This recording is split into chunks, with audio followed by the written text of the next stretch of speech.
Ohm's law बेटा जी simple relationship है voltage current और रेजिस्टेंस के दरमियान। ये जर्मन फिजिसिस्ट हैं जी हमारे पास जॉर्ज साइमन ओहम, उसने ये प्रेजेंट किया था।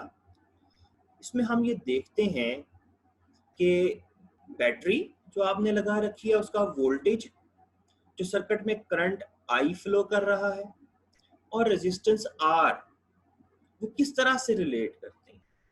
तो ओहम्स लॉ कहता है कि वोल्टेज V जो है वो किसी भी बैटरी का जो वोल्टेज V है वो करंट I के साथ जो है वो डायरेक्टली प्रोपोर्शनल होता है। ठीक है, अगर फिजिकल स्टेट्स जो हैं वो कांस्टेंट रहती हैं, उनमें कोई तब्दीली वाकया नहीं होती, तो ओहम्स लॉ के अकॉर्डिंग जो है वोल्टेज और करंट हमेशा प्रोपोर्शनल होंगे। यानी कि करंट बढ़ेगा वोल्टेज बढ़ेगा, वोल्टेज कम होगा करंट कम हो जाएगा। ठीक है जी, डायरेक्ट रिलेशन। अब यहाँ पे आर जो है किसी भी डिवाइस और लोड की रेजिस्टेंस को कोरिस्पॉन्ड करता है और यही जनरल फिजिकल स्टेट्स की रिप्रेजेंटेशन भी है। तो फिजिकल स्टेट से इन जनरल मुराद क्या है बेटा जी? फिजिकल स्टेट में किसी भी किस्म की जो शक्ल सूरत है वो भी शामिल होती है, टेम्परेचर भी शामिल होगा।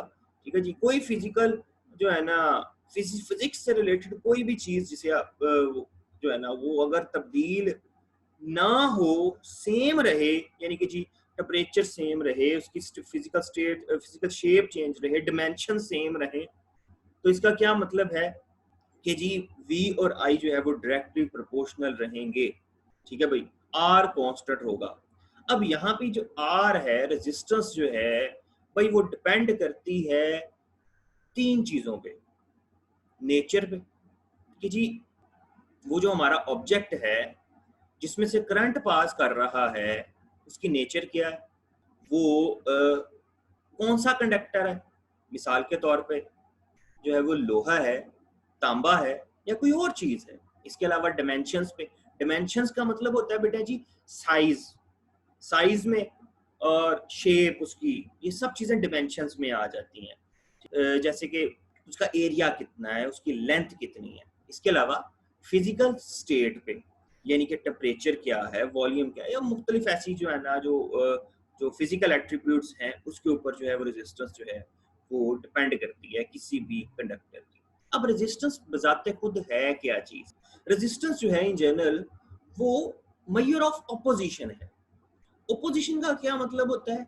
रुकावट।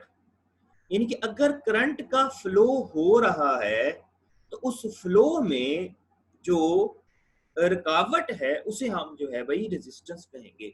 हमने देखा कि किसी मेटल में से जब करंट फ्लो होता है तो इलेक्ट्रॉन जो है वो आजादाना गुजरते नहीं है, बल्कि जो मेटल के जो एटम्स हैं वो वहां पर एग्जिस्ट करते हैं।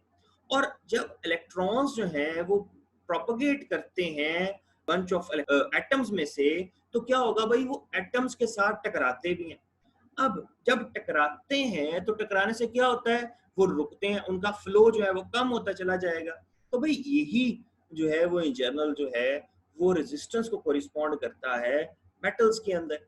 ठीक है ना भाई, जो कंटिन्यूसली बम्प करते हैं इलेक्ट्रॉन्स एटम्स के साथ इन जनरल, उसकी वजह से रेजिस्टेंस जो है वो एग्जिस्ट करती है किसी भी मटेरियल में। तो इन जनरल रेजिस्टेंस क्या है? ये ऑपोजिशन है जो इलेक्ट्रॉन के फ्लो को रोकती है। अब इन जनरल ये होती किस वजह से है? वो जो हमारे पास जो है वो कंडक्टर के अंदर जो एटम्स हैं, इलेक्ट्रॉन्स और एटम्स के साथ टकराते हैं। अब वो एटम्स रेस्ट पे नहीं होते, वो मूव कर रहे होते हैं। इलेक्ट्रॉन्स जो हैं वो उनको फ्रीली पास करने नहीं देते, वो वाइब्रेट करते करते जो है ना क्या करते हैं, इलेक्ट्रॉन्स के साथ टकराते रहते हैं और उनको रोकते रहते हैं, जिससे क्या होता है, करंट का फ्लो जो है वो कम होता रहता है। ठीक है जी, इलेक्ट्रॉन्स उनसे टकरा कर कोलिजन्स होते रहते हैं तो रुकते रहते हैं, और यही जगह रेजिस्टेंस को कोरिस्पॉन्ड करता है। ऐसा यूनिट्स क्या है जी हमारे पास रेजिस्टेंस का? ओहम्स। और 1 ओहम को हम कैसे डिफाइन करते हैं? इसके लिए हम ग्रीक सिंबल यूज करते हैं जी, ओमेगा।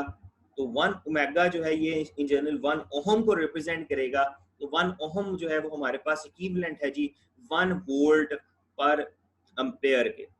ये बड़ी इंटरेस्टिंग सी डायग्राम है जिससे जो है ना हम वोल्टेज करंट और जो रेजिस्टेंस है उसके रिलेशनशिप को अंडरस्टैंड कर सकते हैं कि जी वोल्टेज जो है वो कोशिश कर रहा है, वोल्ट जो है वो कोशिश कर रहा है कि किसी तरह से करंट को फ्लो करवाया जाए। जो बैटरी है वो एम्पेयर को पुश कर रही है कि वो जो है वो किसी पीस ऑफ वायर में से गुजर सके। जबकि रेजिस्टेंस क्या है, रेजिस्टेंस जो है, रेजिस्टेंस साहब जो है या ओहम जो है वो क्या कर रहा है भाई, वो कोशिश कर रहा है कि एम्पेयर को गुजरने ना दे। उसने उस वायर को इस तरह से जो है उसमें बंदिश लगाई हुई है कि किसी तरह से जो है ना वो एम्पेयर को मूव करने से रोका जाए। तो वोल्ट यानी कि बैटरी जो है वो करंट को, एम्पेयर को पुश कर रही है, ठीक है जी, जोर लगा रही है कि जी करंट फ्लो करे। जबकि जो हमारे पास ओहम साहब हैं वो क्या कर रहे हैं, वो इस फ्लो को रोकने की पूरी पूरी अपनी तरफ से कोशिश कर रहे हैं कि जी एम्पेयर को हरकत नहीं करने देनी। तो जितनी ज्यादा ओहम जो है वो जितना ताकतवर होगा वो उतना जो है वो करंट को फ्लो करने से रोकेगा। और बैटरी अपनी तरफ से पूरी जद्दोजहद कर रही होती है कि किसी तरह से मैं जो है ना वो करंट को फ्लो करवा सकूं एक जगह से दूसरी जगह। ठीक है भाई, इस तरह से ओहम्स लॉ जो है वो डिस्क्राइब करता है वी और आई और आर के रिलेशनशिप को। ओहम जो है वो हमारे पास जो है वो रेजिस्टेंस का यूनिट है। नेक्स्ट है भाई हमारे पास ओहमिक और नॉन ओहमिक डिवाइसेस कौन सी होती हैं। तो भाई ऐसी डिवाइसेस जो कि ओहम्स लॉ को ओबे करती हैं उन्हें हम ओहमिक डिवाइसेस कहते हैं। ऐसे कंडक्टर्स, ऐसी डिवाइसेस जो कि स्ट्रिक्टली वी और आई के डायरेक्टली प्रोपोर्शनल होने की जमानत देते हैं, भाई वो ओहम्स लॉ को ओबे करते हैं और उन्हें हम ओहमिक मटेरियल्स और ओहमिक डिवाइसेस जो हैं वो कहेंगे। अब इसमें V और I जो है उनके उसके दरमियान जो ग्राफ है वो हमेशा स्ट्रेट लाइन होगा। क्यों स्ट्रेट लाइन? इसलिए होगा क्योंकि जो रेजिस्टेंस है हमारी वो कांस्टेंट रहती है। ठीक है जी, कोई भी सैंपल कंडक्टर जो ओहम्स लॉ को ओबे करता है उसके लिए शर्त ये है कि वो उसके लिए रेजिस्टेंस जो है वो हमेशा सेम रहे, कांस्टेंट रहे, उसमें कोई तब्दीली वाकया ना हो। और जो ग्राफ है वोल्टेज और करंट के दरमियान वो हमेशा स्ट्रेट लाइन होना चाहिए भाई। तो अगर स्ट्रेट लाइन है तो रेजिस्टेंस जो है वो कांस्टेंट है। असल में बेटा जी ये जो स्ट्रेट लाइन है इसकी स्लोप जो है वो हर जगह पर एक जैसी है और जो आई वी का ग्राफ है उसकी स्लोप जो है वो रेजिस्टेंस को रिप्रेजेंट करती है भाई। तो इसकी जो इस ग्राफ की जो स्लोप है अगर आप नोट करें तो स्लोप जो है वो तमाम पॉइंट्स के ऊपर जो है वो एक जैसी है, यूनिफॉर्म स्लोप है। ठीक है, इसकी एक जैसी ढलवान है हर जगह पे। एक जैसी ढलवान का क्या मतलब है कि जैसे जैसे v बढ़ रहा है वैसे वैसे i बढ़ रहा है और दोनों जो हैं वो एक दूसरे के साथ डायरेक्टली रिलेटेड है और रेजिस्टेंस जो है वो सेम रहेगी हर पॉइंट के ऊपर जो है। अगर हमारी जो स्लोप जो है वो सेम है तो इस इन जनरल इसका क्या मतलब है जी, हमारा V और I जो है वो डायरेक्टली रिलेटेड है और रेजिस्टेंस जो है जी हमारे पास जो है वो कांस्टेंट है। तो ऐसे डिवाइसेस जो हैं उन्हें हम ओहमिक डिवाइसेस कहेंगे।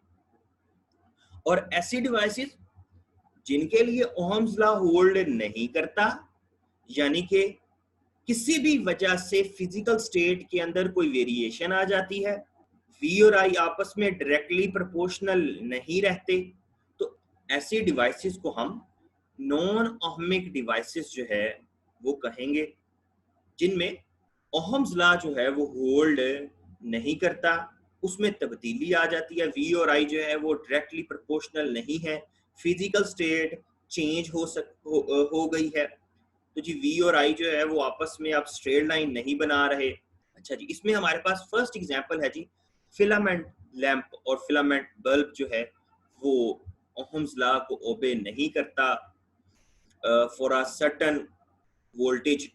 तो ये हमारे पास एक नॉन ओहमिक डिवाइस है। इन जनरल होता ये है कि स्टार्ट में अगर आप देखें तो वी और आई के दरमियान इन जनरल स्ट्रेट रिलेशन है, ठीक है जी, स्ट्रेट लाइन बन रही है।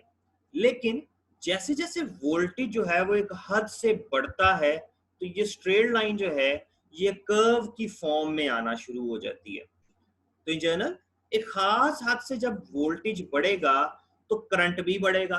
करंट के साथ साथ हमने ये पढ़ रखा है कि करंट जहां पे भी होगा वो हीट जनरेट करेगा। फिलामेंट जो है वो हीट अप होना शुरू हो जाता है एक खास करंट की वैल्यू से अगर ज्यादा करंट फ्लो करे तो। अब जैसे जैसे करंट बढ़ेगा हीट ज्यादा प्रोड्यूस होगी, टेम्परेचर बढ़ेगा, जिसकी वजह से क्या है जी, रेजिस्टेंस बढ़ जाएगी और रेजिस्टेंस कांस्टेंट नहीं रहेगी और हमारा जो लाइट बल्ब है, जो फिलामेंट है, वो वी और आई के दरमियान स्ट्रेट लाइन नहीं रख सकेगा। तो ये हमारे पास जो है ये एक नॉन ओहमिक डिवाइस है। इसमें जो है वो रेजिस्टेंस बढ़ जाती है, रेजिस्टेंस में वेरिएशन आ जाती है टेम्परेचर में वेरिएशन की वजह से। तो जी ये हमारे पास एक नॉन ओहमिक डिवाइस है। इसके अलावा सेमीकंडक्टर डायोड जो है, डायोड भी हमारे पास जो है ये एक नॉन ओहमिक डिवाइस है। इसे हम चैप्टर नंबर 18 में तफसीलन पढ़ेंगे। लेकिन यहाँ पर अगर आप वी और आई के दरमियान ग्राफ नोट करें इसका जो है हमारे पास, तो उसमें आप देखते हैं कि स्टार्ट में हमारे पास करंट जो है वो स्मॉल है, लेकिन with the passage of time current जो है वो बहुत तेज़ी के साथ जो है वो इंक्रीज होना शुरू करता है। अगेन वी और आई जो है वो डायरेक्टली रिलेटेड नहीं है। करंट और वोल्टेज एक दूसरे के साथ तरतीब से नहीं बढ़ रहे। तो इसका क्या मतलब है, ये भी हमारे पास एक नॉन ओहमिक डिवाइस है। और करंट वोल्टेज जो प्लॉट है, जो ग्राफ है करंट और वोल्टेज के दरमियान, वो हमारे पास जो है वो स्ट्रेट लाइन नहीं है, बल्कि कोई कर्व्स जो हैं वो अपीयर हो रहे हैं। ठीक हो गया भाई। तो इसके अलावा अगर आप नोट करते हैं तो कोई वेल डिफाइंड शेप स्लोप जो है ना वो भी नहीं है। ठीक है जी, किसी की कहीं पे स्लोप कुछ और डिफरेंट है, कहीं पे स्लोप जो है वो वेरी कर रही है। ठीक है भाई। तो स्लोप जो है, अब जो अगर आप फिलामेंट की बात करें, अगर आप फिलामेंट बल्ब की बात करें तो उसके लिए हमारे पास स्लोप जो है वो स्टार्ट में ज़्यादा है और आहिस्ता आहिस्ता स्लोप जो है वो कम होती चली जा रही। इसी तरह से अगर आप डायोड के लिए देखें तो स्टार्ट में स्लोप जो है वो कम है और आहिस्ता आहिस्ता जो है वो स्लोप जो है वो बढ़ती चली जा रही है, क्योंकि करंट जो है with the passage of time बहुत तेजी के साथ बढ़ेगा। और फिलामेंट में करंट जो है वो आहिस्ता आहिस्ता आहिस्ता आहिस्ता क्या होगा भाई, वो कम होना शुरू हो जाता है वोल्टेज के बढ़ने की वजह से। इस तरह से स्लोप को कैलकुलेट करते हुए हम जो है वो रेजिस्टेंस भी कैलकुलेट कर लेते हैं। स्लोप जो है वो हमें रेजिस्टेंस की निशानदेही करेगी भाई। ठीक है जी। तो ये थी हमारी ओहमिक और नॉन ओहमिक डिवाइसेस। इसके अलावा बेटा जी हमारे पास एक छोटा सा रिव्यू है कि अगर हमारे पास रेजिस्टेंस जो हैं वो कॉम्बिनेशंस में हों तो हम इक्विवेलेंट रेजिस्टेंस किस तरह से कैलकुलेट करते हैं। कि जी अगर हमारे पास रेजिस्टेंसेस जो हैं वो सीरीज में हैं तो सीरीज की नेट रेजिस्टेंस किसके इक्वल होती है, इक्विवेलेंट रेजिस्टेंस सीरीज सर्किट के अंदर। और अगर रेजिस्टेंसेस जो हैं वो पैरेलल कनेक्टेड हैं एक दूसरे के साथ तो किस तरह से हम जो है उनकी इक्विवेलेंट रेजिस्टेंस जो है वो कैलकुलेट कर सकते हैं। तो भाई अगर सीरीज में है R1 R2 ये दो रेजिस्टेंसेस जो हैं वो सीरीज में है तो भाई इनके लिए करंट सेम रहेगा। करंट जो है वो सीरीज में हमेशा सेम रहेगा, जबकि पोटेंशियल जो है वो हर रेजिस्टेंस के क्रॉस डिफरेंट होगा। जैसे R1 के क्रॉस IR1 है, R2 के क्रॉस IR2 जो है वो पोटेंशियल होगा। ठीक है भाई, with respect to zero potential. अब यहाँ से पोटेंशियल जो है लो से हाई की तरफ, यानी कि पोटेंशियल इंक्रीज हो रहा है, और जैसे जैसे करंट पास करेगा हर रेजिस्टेंस के क्रॉस सीरीज में पोटेंशियल वेरी करेगा, करंट सेम रहेगा। और इक्विवेलेंट रेजिस्टेंस जो है वो हम हासिल करते हैं जितनी भी रेजिस्टेंसेस सीरीज में अटैच है उन्हें सम करके। अगर हम रेजिस्टेंसेस को जमा करते चले जाएंगे तो हमारे पास जो है वो इक्विवेलेंट रेजिस्टेंस आ जाएगी सीरीज सर्किट के लिए। अच्छा भाई, लेकिन पैरेलल सर्किट में हमारे पास क्या होता है? पैरेलल सर्किट में हमारे पास जो है वो वोल्टेज सेम रहता है, पोटेंशियल डिफरेंस जो है, पोटेंशियल जो है वो रेजिस्टेंसेस के क्रॉस सेम रहता है, जबकि करंट जो है वो डिवाइड हो जाता है। ठीक है जी, ठीक है जी। दो रेजिस्टेंसेस पैरेलल लगी हुई है, पोटेंशियल दोनों के क्रॉस सेम है। ठीक है जी, इन दो पॉइंट्स के दरमियान जो पोटेंशियल है वो R1 और R2 दोनों के क्रॉस होगा, वो सेम है, जबकि करंट जो है वो यहाँ से I3 जो है वो दो हिस्सों में डिवाइड हो गया, एक I1 और दूसरा I2। तो पैरेलल सर्किट में हमारे पास रेजिस्टेंस जो है उन इंडिविजुअल रेजिस्टेंस में से इंडिविजुअल करंट अलग-अलग पास करता है, करंट डिवाइड होता है, वोल्टेज सेम रहता है। अगर आपके पास ज्यादा कॉम्बिनेशन है रेजिस्टेंसेस का, तो हम इक्विवेलेंट रेजिस्टेंस कैलकुलेट करने के लिए रेसिप्रोकल्स को ऐड कर देते हैं, 1/R1 1/R2 प्लस 1/R3, इस तरह से एंड सो ऑन। और हमारे पास इक्विवेलेंट रेजिस्टेंस जो है वो इन तमाम के सम जो है वो इक्वल होगा 1/R इक्विवेलेंट के। इस तरह से हम जो है ना वो पैरेलल सर्किट के अंदर इक्विवेलेंट रेजिस्टेंस जो है वो कैलकुलेट करते हैं।